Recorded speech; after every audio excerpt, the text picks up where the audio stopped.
अनहद की रूह रवां और मशहूर मारूफ समाजी कारकुन शबनम हाशमी हमारे साथ हैं। उनसे बात करेंगे जो गुड़गांव में जिस किस्म की सियासत हो रही है, बल्कि नफ़रत का माहौल पैदा किया जा रहा है, उस पर शबनम जी क्या लग रहा है आपको, क्यों एक छोटी सी बात को इतना बड़ा बनाकर वहाँ पेश किया जा रहा है और एक नफ़रत का माहौल पैदा करने की कोशिश की जा रही, क्या है पूरा? देखिए, ये इस मामले को, जो गुड़गांव का मामला है नमाज पढ़ने का, जी जी। इसको हम सिर्फ गुड़गांव तक सीमित करके देखें तो हम कह सकते हैं क्यों कर रहे हैं, लेकिन ये जो बड़ा पूरा प्लान है इस मुल्क में नफ़रत फैलाने का, जी जी। हिंदू मुस्लिम करने का, यहाँ के लोकतंत्र को ख़त्म करने का, हमले करने का अल्पसंख्यकों पे, चाहे वो मुसलमान हो क्रिश्चियंस हो, ये उसी का एक हिस्सा है, उसी पूरी डिज़ाइन का एक हिस्सा है जो आप एक डेमोक्रेटिक सेकुलर मुल्क को आप एक बनाना चाहते हैं हिंदू राष्ट्र।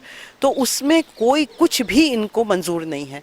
मुसलमान नमाज क्यों पढ़ता है, मुसलमान अपना मदरसा क्यों चलाता है, क्रिश्चियन अपने स्कूल क्यों चलाता है, अगर जर्नलिस्ट है तो वो बोल क्यों रहा है, सवाल क्यों उठा रहा है। तो हमला जो है वो चौतरफा है।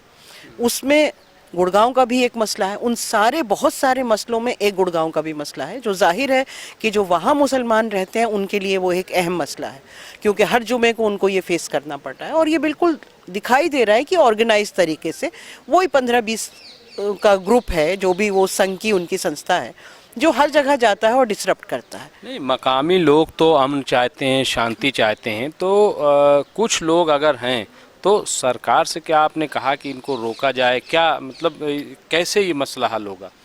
देखिए, जैसा गुड़गांव से जो साथी आए हैं वो बता रहे हैं कि लगातार नाम के साथ वो जा रहे हैं, कंप्लेंट दी गई है, लेकिन एफआईआर जो है वो लॉन्च नहीं होती। और ख़ास तौर से 2-3 लोग हैं जो चिन्हित हैं, अगर उनको एक बार उन पे केस लगा के उन्हें अरेस्ट कर दिया जाए डिसरप्ट करने के लिए, तो मामला वही ख़त्म हो जाएगा। लेकिन सरकार खुद ही जब बीजेपी की हो, जब वो सरकार का जिसे कहते हैं संरक्षण हासिल हो उन लोगों को जो गुंडाई कर रहे हैं, तो फिर आप क्या कहेंगे? मतलब वो तो उनकी तरफ से उनको बढ़ावा है कि आप ये सारा माहौल जो है हर वक्त ख़राब करते रहें, उनको वोट कमाने। यूपी में वैसे भी इलेक्शन है।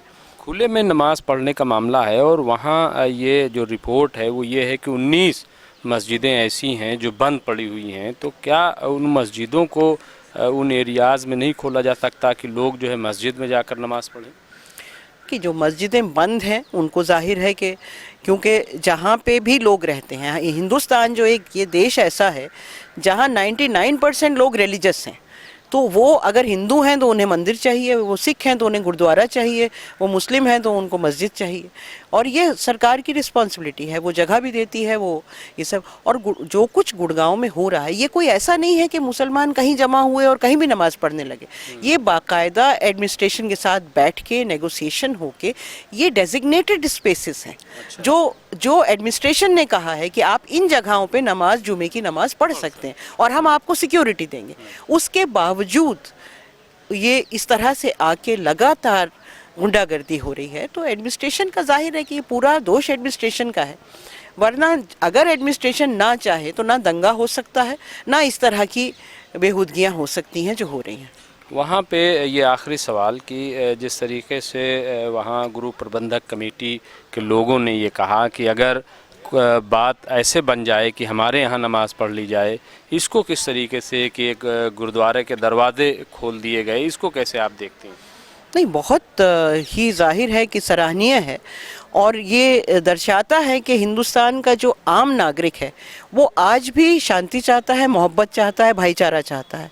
और ये सिख कम्युनिटी की तरफ से तो हमने हमेशा देखा है कि कोई भी कम्युनिटी परेशानी में हो वो हाथ बढ़ाते हैं, तो उन्होंने हाथ बढ़ाया, उन्होंने कहा आप आके यहाँ नमाज़ पढ़ सकते हैं। लेकिन बात यह है कि सिर्फ एक गुरुद्वारा खुलने से या 10 गुरुद्वारे खुलने से भी प्रॉब्लम सॉल्व नहीं होता, और उनके ऊपर भी फिर ये जो संघ की संस्थाएं हैं उनके ऊपर भी उन्होंने एतराज़ किया, तो वो भी कोई सॉल्यूशन परमानेंट नहीं है। सॉल्यूशन तो यही है कि एडमिनिस्ट्रेशन को ये जो तत्व हैं जो गुंडागर्दी कर रहे हैं उनके ऊपर केस करके उनको अरेस्ट करना चाहिए।